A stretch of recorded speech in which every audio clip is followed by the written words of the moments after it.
Tonight on The Late Debate, drowning in debt. Was privatising Thames Water a bad idea for the company struggling to stay afloat?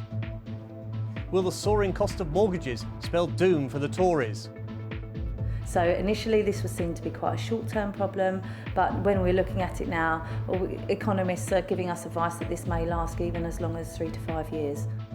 And the by-election battle for Uxbridge, but will the row over ULEZ choke support for Labour?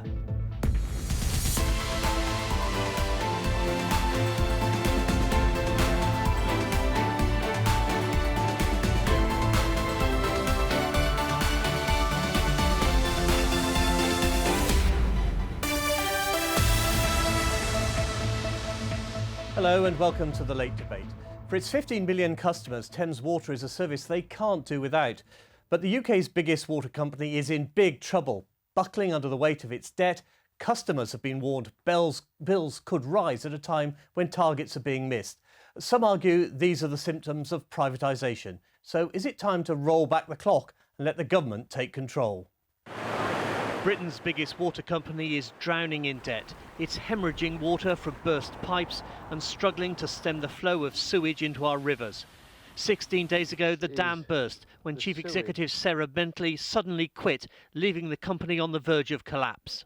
I was concerned to hear that the CEO had resigned abruptly, but we need to make sure that Thames Water as an entity survives. In less than 20 years, Thames Water's debts have risen from £3.2 billion in 2006 to a staggering £14.3 billion in 2022. You've got a company that has mounted up debt. When it was privatised, the industry was almost debt-free. They've paid out huge amounts in dividends to shareholders, and yet we've been seeing sewage pumped into our rivers. The company's super sewer, known as the Thames Tideway Tunnel, is its largest and most expensive project. But there are others too, and they all need money. That will need to be funded, and it is an unfortunate truth that the only source of ultimate funding for that in the current model is the customer. That stark statement to MPs yesterday was a warning that everyone whose tap water comes from Thames can expect higher bills. Joining me now is the Labour MP for Bethnal Green and Bow, Rushnara Ali. For the Conservatives, the Ruislip, Northwood and Pinner MP David Simmons, and for the Liberal Democrats, Baroness Susan Kramer. David, is it time to roll back the clock and go for renationalisation? Thames Water isn't the supplier in my constituency. In quite a few areas of London, it isn't the supplier. So we know there's both good and bad experience with privatised water companies, but clearly they are struggling to access the capital borrowing they need for the work they need to do.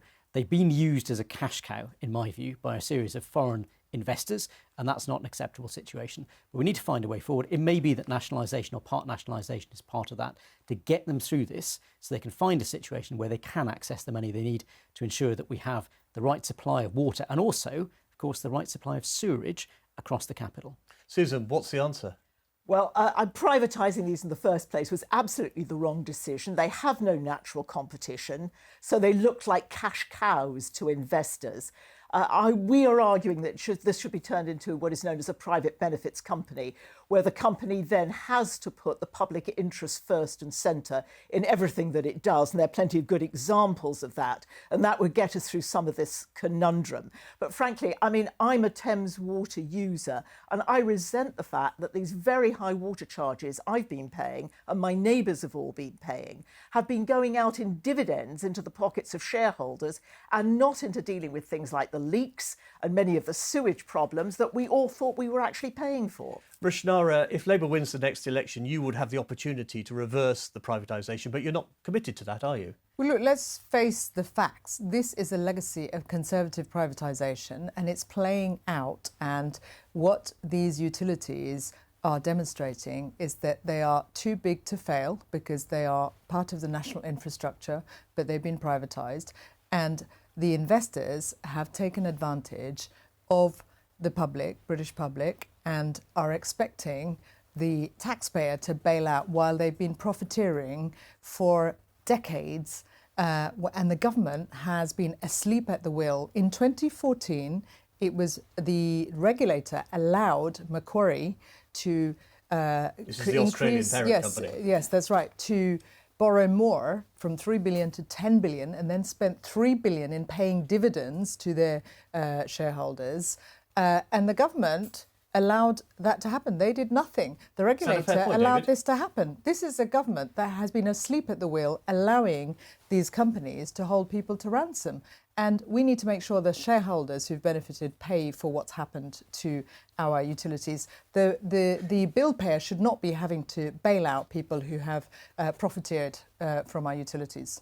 Well, governments of all parties have maintained the water companies in the private sector for a long time now. And we have seen some examples where that's enabled them to access private sector investment that's then been used to improve services to the public. And I think Thames Water clearly is emerging as an exception to that.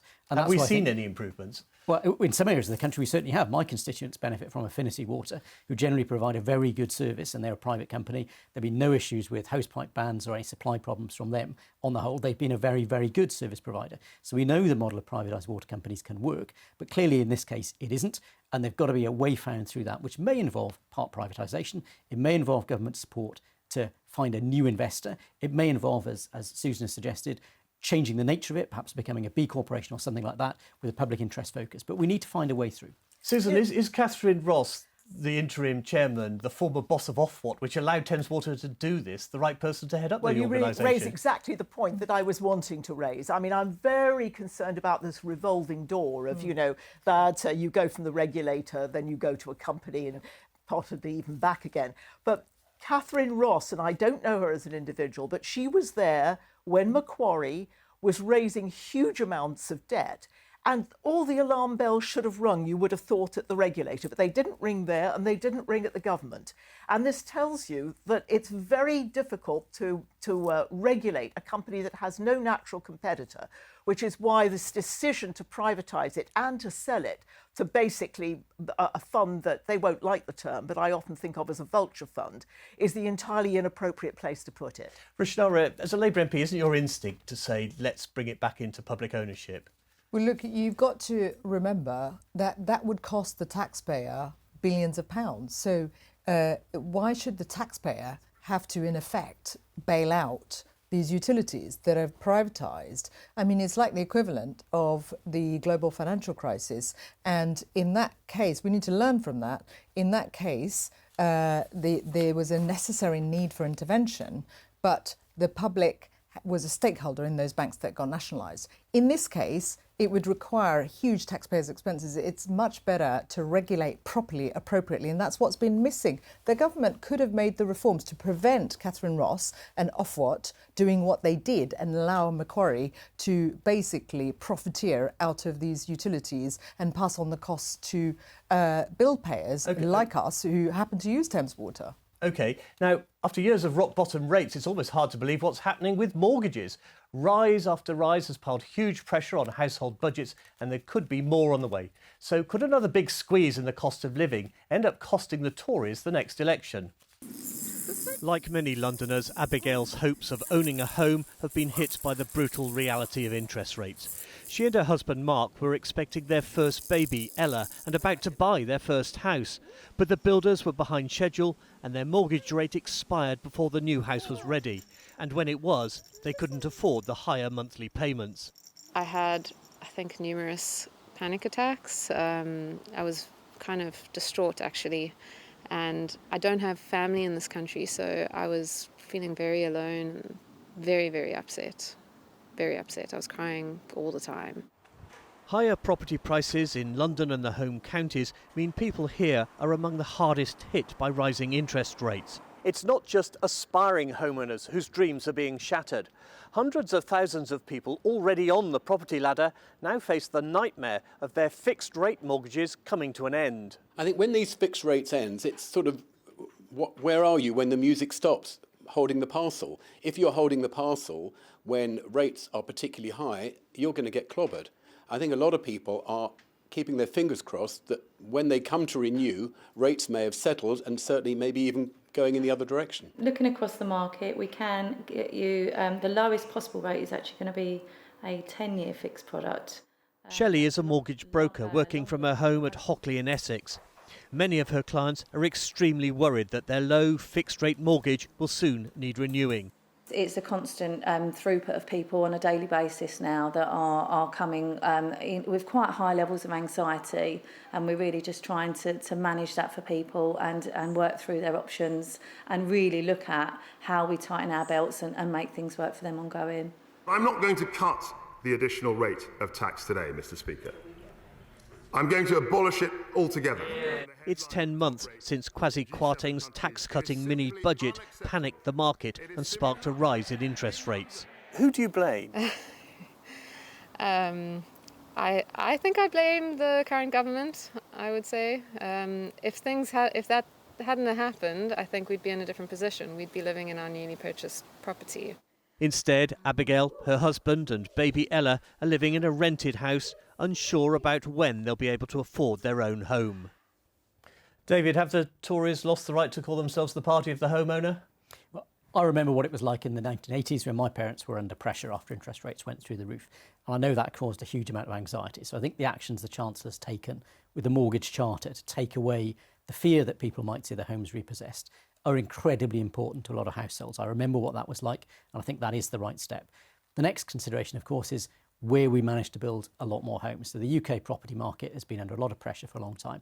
And we know that interest rates in the UK are pretty typical amongst our peers. We're very much in line with most of the rest of the G7, the G20, the rest of the European Union. So this is not a UK-specific problem. But having those policies that address that fear factor for householders is incredibly important. And the other thing, as somebody who used to be a mortgage broker, I can see that we have been through an era of very cheap money since the last financial crash in the late 2000s.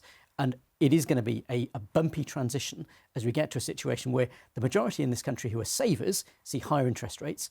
But as mortgage holders, we need to recognise that the cost of that is likely to go up simply because it reflects global conditions. Roshanara, is it a fact of life that we will never see those low interest rates again and people are just going to have to accept it? Well, look, the reality is that we're in a worse position than in other countries because Liz Truss and Kwasi Kwarteng crashed the economy. Interest rates went up. There was less confidence in our economy among investors.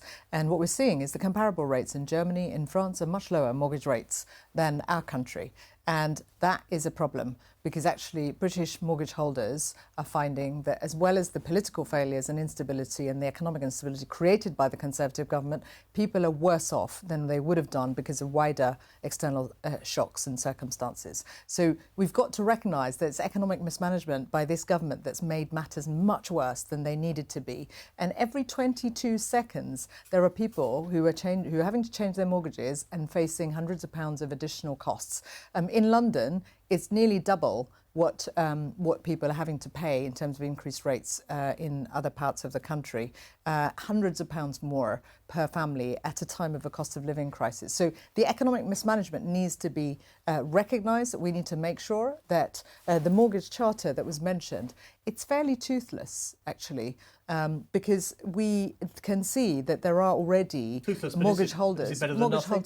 Well, it's not going to be enough to take away the distress. That's the point. So we need banks to act to address that. They're making huge amounts of profits. They're not passing on the savings to savers, which means that the interest rate instrument that the Bank of England has been trying to use to bring inflation under control is being blunted by the fact that the banks are undermining it by not passing on savings to savers. Susan, and that needs to be addressed. Could there be a silver lining here that if property prices start to come down because of this mortgage crisis, that homes will become more affordable in London? Well, I mean, people are just suffering desperately now. I mean, 1 million people in the country facing monthly increases of £500. And we've just done a survey as a party, we've had it done professionally, that's showing that half of mortgage homeowners are afraid they're going to lose their home. So that's a huge stress. But I want to challenge what David just said, because he talked about the 1980s.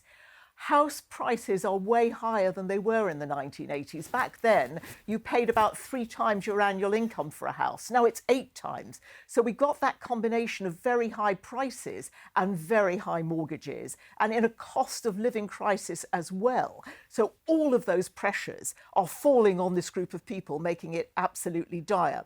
I mean, we may see house prices coming down, but that's likely to lead to other problems for people who are looking for that money to actually fund their retirement.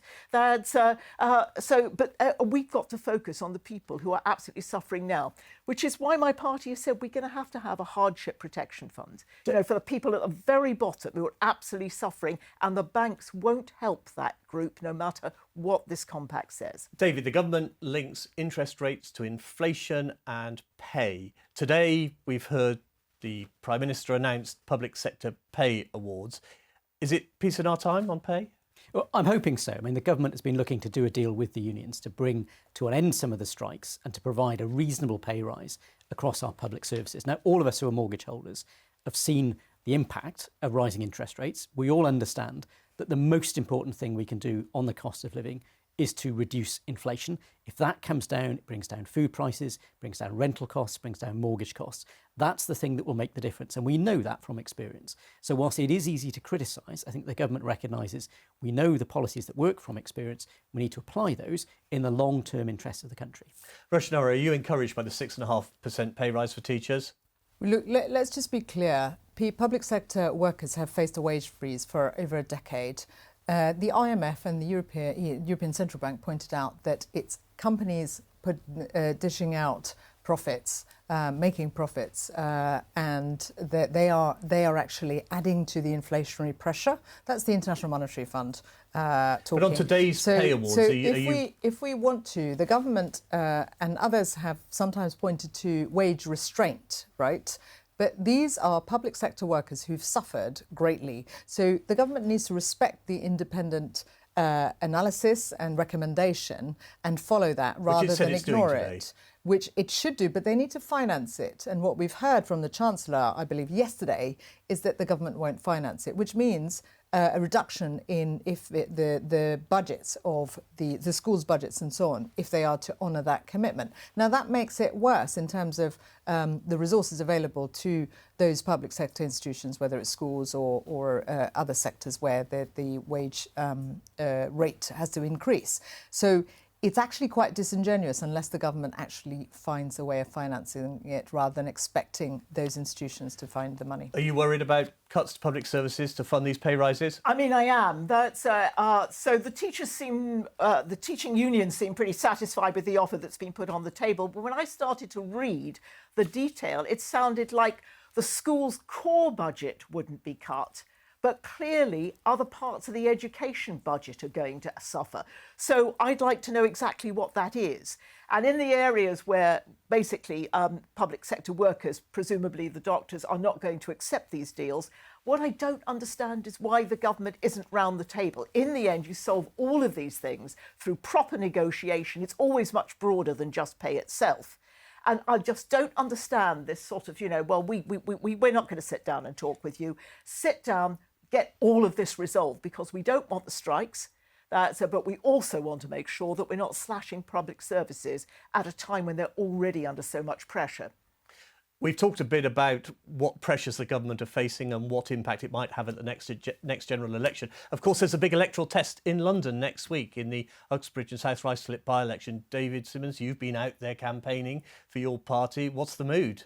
I've been out there today. The mood is certainly very buoyant. I think the revelation this morning that the Mayor of London has instructed TfL to prepare for road user charging from 2026. So this is not just a ULEZ of £12.50 a day. This is going to be road user charging applying to absolutely everybody in a part of London where we have the highest dependency on car ownership because of a lack of public transport. That's being brought up spontaneously by people on the doorstep. And it's a very clear reason why they're saying they're not very keen on voting in line with the Mayor of London in this election. And having a great local candidate, someone who's a long-serving colleague of mine on Hillingdon Council, born, bred, raised his family, lived, worked in the constituency, started out as a shelf stacker in the local Tesco's, then worked as a local postie. That is coming up on the doorstep as the fact that people recognise that's someone with a strong local connection. Roshan Arora, has ULEZ turned out to be your Achilles heel? Look, don't forget Boris Johnson introduced ULEZ, and the Conservatives are being incredibly dishonest and disingenuous in trying to use ULEZ as a political issue. If they were serious about supporting people, the government would put additional funding in the scrappage scheme like they've done in other cities, but they're deliberately playing politics with the mayor's proposals. It's an election. People play politics in elections. No, before the election. Since the pandemic, they've been slashing the budget of the Mayor of London, Mayor of London's budget on transport and other areas. So they are playing politics. If they were serious about what needs to be done in terms of reducing emissions so that people's health wasn't affected, then they wouldn't be. They would be putting funding in Your scrappage. candidate seems to have changed his tune on ULEZ. He started off by saying he supported it and now seems to think it should be paused. Well, his argument is that there needs to be a proper transition to make sure that people are able to afford to make that change. And that's what the Mayor of London has introduced in terms of a scrappage scheme. We need additional funding from national government to make sure that people can make that transition. But the reality is that what we have is a fantastic candidate who was born in Hillingdon Hospital, a hospital that the Tories had promised to put investment in to build a new hospital. They failed to do that. The mortgage amount of mortgage people are paying in that constituency has gone through the roof because of the mismanagement of this government. The lies that were told by Boris Johnson is for all to see. We are seeing abuses of power on an industrial scale by the Conservative government, led by the former Member of Parliament, former Prime Minister. And I very much hope that people in Uxbridge can see what has happened to our country and the damage done by their former MP and former Prime Minister, and make sure that Labour gets elected in that seat. We are campaigning hard to make sure that we win that seat. Susan, and are the Lib Dems campaigning hard, or have you accepted it's a two-horse race between these two? Well, we have a candidate I like a great deal, Blaise Bakish, who has come to politics new and came actually in protest very much at Boris Johnson. His father died in hospital. He was unable to be with him in the same week as some of the parties that most brought Boris Johnson into disgrace. But that was a gateway issue into bringing somebody into politics who is on the doorstep. And interestingly enough, I mean, ULEZ is certainly an important issue, and I'm very much in favour of clean air. That absolutely has to happen, but not the way this scheme is being done. And you know, I've said this before, we needed to have a lead-up time.